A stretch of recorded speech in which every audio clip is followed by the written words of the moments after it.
Hola a todos, bienvenidos a la lectura de la 87ª jornada de las Mil y Una Noches. Ella, Sherazade, dijo: Que Alá os inunde con sus gracias, oh hijo de vuestro padre, pero eso va a ser una molestia muy grande para vuestras esposas.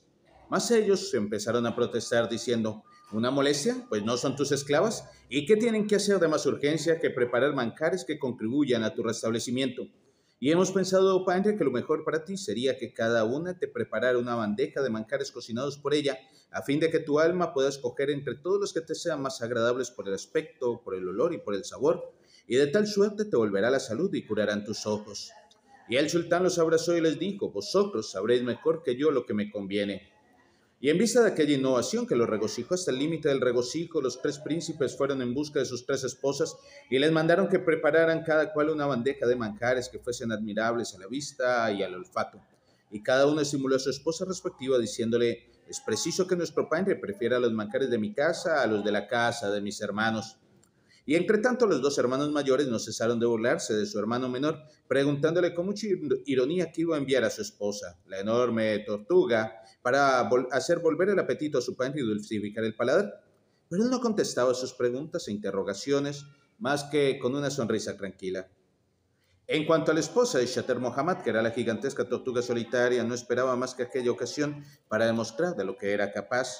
Y en aquella hora y en aquel instante puso manos a la obra y empezó por enviar a la esposa del hijo mayor del rey, su servidora de confianza, con encargo de pedirle que tuviera la bondad de recoger para ella la tortuga todas las cagarrutas de las ratas y ratones de su casa, ya que ella, la tortuga, tenía una necesidad urgente de aquello para condimentar el arroz, los rellenos y los demás manjares, y nunca se servía de otros condimentos que de aquellos. Ya lo oiré, semejante cosa, se dijo la esposa de Shater Ali. No, por Alá, me guardaré mucho de dar esas cargarrutas de ratas y ratones que me pide esa miserable tortuga, porque ya sabré yo utilizarlas como condimentos mejor que ella. Y contestó la servidora: siento tener que contestar con una negativa, pero por Alá, que apenas si me basta para mi uso personal la cagarruta de que dispongo. Y la servidora volvió a llevar esa respuesta a su ama, la tortuga. Entonces la tortuga se echó a reír y se convulsionó de alegría y envió a su servidora de confianza, la esposa del segundo hijo del rey, con encargo de pedirle toda la basura de pollos y palomas que tuviese al alcance de la mano, bajo pretexto de que ella, la tortuga, tenía una apremiante necesidad de aquella para salpimentar los manjares que preparase para el sultán. Pero la servidora volvió al lado de su ama sin nada en la mano y con las ásperas palabras en la lengua de parte de la esposa de Chater Hossein. Y la tortuga, al no ver nada en manos de su servidora y al oír las palabras ásperas que llevaba en la lengua de parte de la esposa del segundo hijo del sultán, se bamboleó de satisfacción y de contento y se echó a reír de tal manera que se cayó de trasero. Tras de lo cual preparó los manjares como mejor sabía, los colocó en la bandeja, tapó la bandeja con una tapadera de mimbre y lo cubrió todo con un pañuelo de lino perfumado de rosas y mandó a su fiel servidora que llevara la bandeja al sultán, mientras que por su parte las otras dos esposas de los príncipes hacían llevar las suyas por esclavas. Y llegó pues el momento de la comida y el sultán sentóse ante las tres bandejas, pero en cuanto se levantó la tapa de la bandeja de la primera princesa, se exhaló de ella un olor infecto y nauseabundo, de cagarruta de rata capaz de asfixiar a un elefante. Y al sultán le afectó tan desagradablemente aquel olor que le dio vueltas a la cabeza y se cayó desmayado con los pies junto al mentón.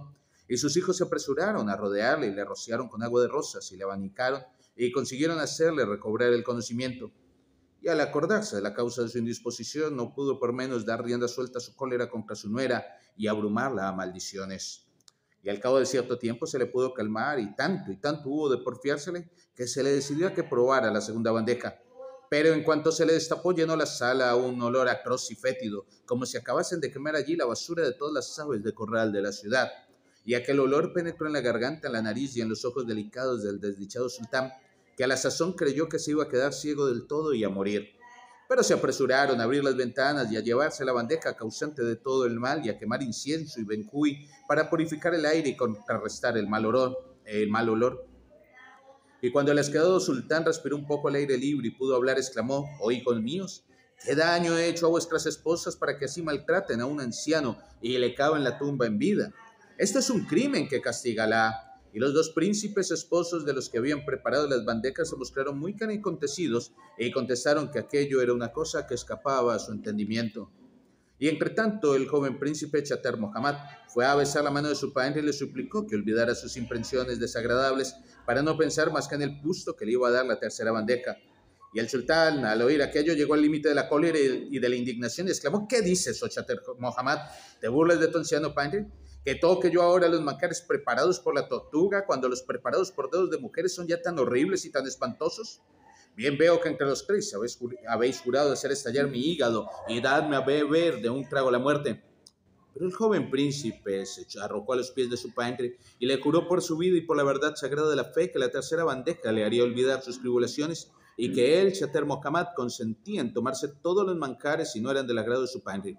Y suplicó y rogó, insistió e intercedió con tanto fervor y tanta humildad en favor de la bandeja que el rey acabó por dejarse ablandar e hizo seña a un esclavo para que levantara la tapa de la tercera bandeja mientras pronunciaba la fórmula: me refugio en Alá, el protector. Pero he aquí que al ser levantada la tapa se desprendió de la bandeja de la tortuga un tufillo compuesto de los más suaves aromas de cocina y tan exquisito y tan deliciosamente penetrante que en el mismo momento se dilataron los abanicos del corazón del sultán y se ensancharon los abanicos de sus pulmones y se estremecieron las aletas de su nariz. Le volvió el apetito desaparecido desde hacía tanto tiempo y se abrieron sus ojos y se aclaró su vista y se le puso sonrosado el color y reposado el aspecto del rostro. Y se estuvo comiendo sin interrupción toda una hora, tras de lo cual bebió un excelente sorbete de almizcle y nieve machacada y regoldó de gusto varias veces con revueldos que partían del fondo de su estómago satisfecho. Y en el límite de la holgura y del bienestar, dio gracias por sus beneficios al recluidor, diciendo: Alhamdulillah. Y no supo cómo expresar a su hijo pequeño lo satisfecho que estaba de los manjares cocinados por su esposa la tortuga. Y Chater Mohammad aceptó las felicitaciones con modestia para no dar envidia a sus hermanos e indisponerlos contra él, y dijo a su padre: esto, oh padre, no es más que una pequeña parte de los talentos de mi esposa, pero si Alá quiere, día llegará en que le sea dado merecer con más razón tus cumplimientos. Y le rogó que, puesto que estaba satisfecho, fuese en lo porvenir la tortura quien quedase encargado únicamente de suministrar todos los días las bandejas de manjares. Y el sultán aceptó diciendo: de todo corazón, paternal y afectuoso, hijo mío. Y con aquel régimen se restableció y también se le curaron sus ojos. Y para celebrar su curación y el recobro de su vista, el sultán dio en palacio una gran fiesta con un festín magnífico, al cual convidó a sus 3 hijos con sus esposas. Y las princesas se arreglaron como mejor pudieron para presentarse al sultán, de modo que hiciese honor a sus esposos y les blanquease el rostro ante su padre. Y la enorme tortuga también se arregló para que blanquease en público el rostro de su esposo a causa de lo hermoso de su atavío y de la elegancia de su indumentaria. Y cuando estuvo ataviada a su gusto, mandó a su servidora de confianza que fuese a ver a la mayor de sus cuñadas para rogarle que prestase a la tortuga el pato grande que tenía en su corral, porque la tortuga se proponía ir a palacio a caballo sobre tan hermosa montura. Pero la princesa le contestó por mediación de la lengua de la servidora que si ella, la princesa, tenía un pato tan hermoso era para servirse de él para su propio uso. Y al oír esta respuesta, la tortuga se cayó de trasero a fuerza de reír y envió a la servidora a causa de la segunda princesa con el cargo de pedirle, en calidad de simple préstamo por un día, el gran macho cabrío que le pertenecía. Pero la servidora volvió al lado de su ama para transmitirle con su lengua una negativa acompañada de palabras agrias y comentarios desagradables, y la tortuga se convulsionó y se bamboleó y llegó al límite de la dilatación y de la holgura. Y cuando llegó la hora del festín y las mujeres de la sultana, por orden de su ama, se colocaron ordenadamente ante la puerta exterior del harén para recibir a las 3 esposas de los hijos del rey, vieron alzarse de improviso una nube de polvo que se acercó rápidamente. Y en medio de aquella nube apareció enseguida un pato gigantesco que corría a ras del suelo, espatarrado, con el pescuezo estirado, agitando las alas y llevando a su lomo encaramada de cualquier manera y con la cara demudada de espanto a la primera princesa. E inmediatamente detrás de ella, a caballo, sobre un macho cabrío, bramador y revoltoso, toda cascarrienta y polvorienta, aparecía la segunda princesa. Y al ver aquello, el sultán y su esposa se disgustaron en extremo y se les puso muy negro el rostro de vergüenza y de indignación, y el sultán rompió en reprimendas y en reproches contra ellas, diciéndoles: he aquí que no contentas con haber querido mi muerte por asfixia y envenenamiento, queréis que sea yo la burla del pueblo y comprometernos a todos y a deshonrarnos en público.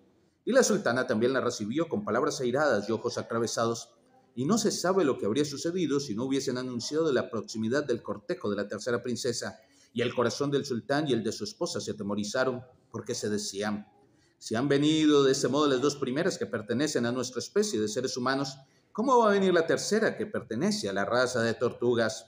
E invocaron el nombre de Alá diciendo: no hay recurso ni refugio más que en Alá, que es grande y poderoso, y esperaron la calamidad conteniendo la respiración. En ese momento de su narración, Sherezada debió aparecer la mañana y se cayó discretamente. Y yo discreto guardo silencio, no sin antes invitaros a que me acompañéis en la lectura de la 88ª jornada de las 1001 noches. Muchas gracias.